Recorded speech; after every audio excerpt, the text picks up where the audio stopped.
see the fifth stage of life according to William Shakespeare, what he tells about that. And then a justice in a fair round belly with good cap on line, with the eyes severe and beard of a formal cut, full of the wise saws and the modern instances, and so he plays his part. So here according to William Shakespeare, he tells about that the man who crosses the 40 plus, at the age of that time, the man plays the role like a justice. Okay. So he starts to make the differentiate between the good and bad, and he tries to give the advice to the society as well as to the family. Then what kind of the changes he noticed in the man about it? Physical changes he noticed that in a fair round belly, he becomes, due to the excessive eating habit, the man becomes a little fatty. So he describes about his fatness like this, in a fair round belly with the good cap on line, with the eyes severe and the beard of a formal cut. His physical appearance during this age of justice, what kind of he is there? So he looks with the severe eyes, each and everything he minutely observes, carefully observes, and he gives the advices to his family, to his society, to his fellow men. So with a severe eyes, very careful observation he has there, and beard of formal cut. He keeps the beard of the formal cut, which symbolize the maturity. This line, William Shakespeare tells about that the man, due to his past experience, that he is full of the wise saws. Here, saws means a saying, quotation, maxims, proverbs. So here, the saying of a modern instances. Instances means here examples. The man who has a lot of experience about a life, so he gives the experience of the life through his quotations, sayings, maxims and proverbs. He uses maximum time while he is saying that. He gives various examples to his fellow men, to his family members, to his children, or to rest of other people. And he always tries to guide them, differentiate between good and bad. And so he plays his part there. So his role he plays as a justice. What is the role of the justice?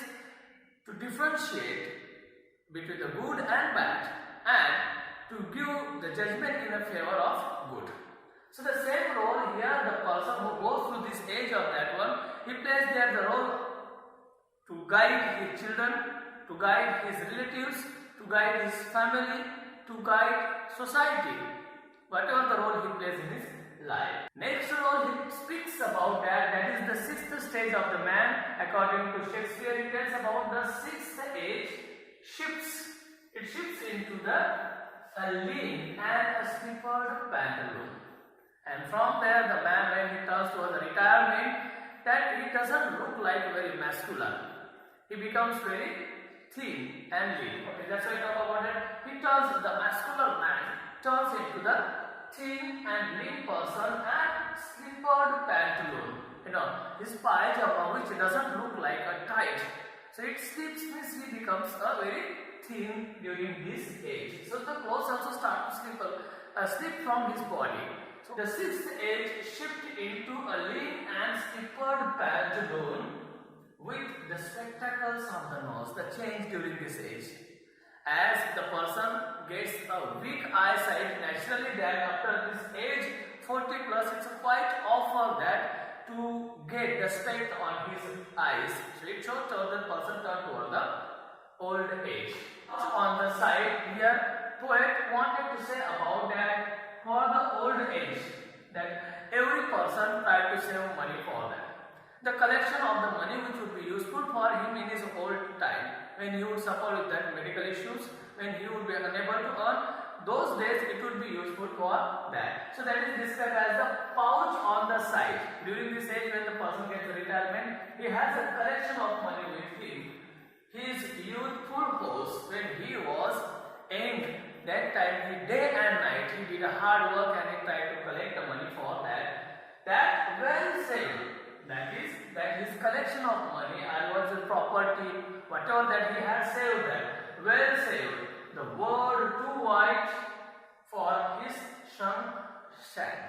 And his big manly voice, when he was during his youthful time, when he had a muscular body, like he used to roar like the lion during his youthful time. Now, as he turned toward to be the old man, and his big manly voice, the muscular voice turning again toward the childish treble, whose voice was very masculine. The manly voice, he used to roar like the lion, he used to trump like the elephant during his youthful days. Now that voice slowly started to turn toward the childish voice. It means from here the person turns toward the second childhood. Okay. So the manly voice turned toward the childish trebles because of missing of his number of the teeth, that he would be unable to modify the sound properly, to utter the sound properly. So it is said about that his sound listened like the roaring of the lion when he had his youthful days. It now seems to be like the sound which comes from the pipe and the sound which comes from the whistle. So friends, let's turn toward that the poetic devices of these lines are there, as we already discussed about the poem which is written into the black walls. So though there is a steady beats of rhythm in the lines, but we could not see the rhyming words at the end of each line. So let's see that the figures of speech in these lines.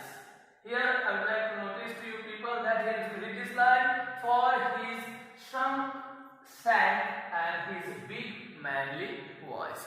So here you could notice here that shrunk shank.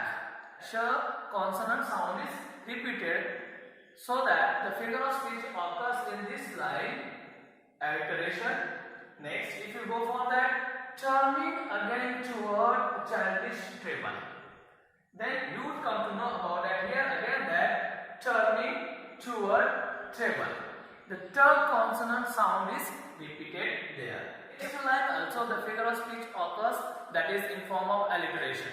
Last scene of all that ends this strange eventful history is second childishness and mere obligation, sans it, sans eyes, sans taste and sans everything. Just look at it.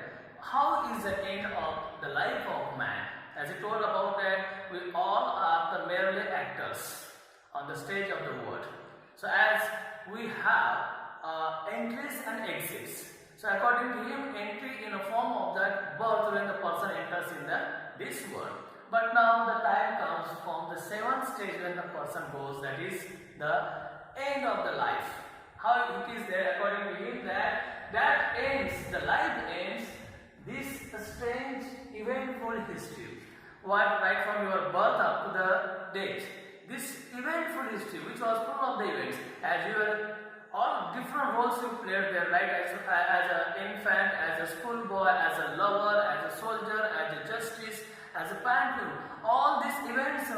So he talks about that all the life what you live that ends with that strange eventful history along with this all the events, and that is none other than second childishness. What is this called? This is called as a second childishness. There is a very meaningfully he used this the word for the end of the life, that is the second childishness, because during this stage of life, during this state of condition, the man becomes merely oblivion.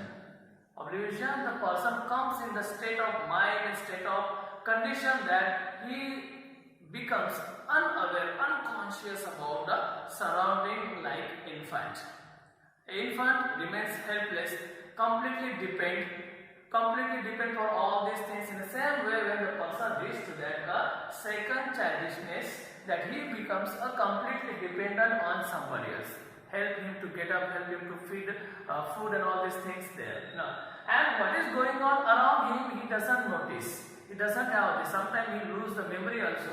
So he remains unaware about the surrounding things and merely oblivion, and that is sans it. sans means without. Sans means without. And in this condition he reaches there where his condition is like without the teeth, sans eyes. Without the eyesight, sans taste. He becomes such a kind of that unable to distinguish between this all the taste, So he remains his life without the taste and sans everything. The life remains him without everything there. And according to him, that this is the end of his strangeful history. What started right from as an infant ends with the second childishness. So friends, let's go for the figure of speech. In these lines are there, if you read it, the last scene of all that ends this strange eventful history is second childishness and merely oblivion. Witnessed it, sans eyes, sans taste and sans everything. So friends, here is a repetition of the word sans. It is a repetition of the words sans. So figure of speech occurs, that is repetition. Because there is a repetition of the same word. There is a repetition of same word. Sans it, sans eyes, sans taste and sans everything, which was a beautiful poem written by William Shakespeare.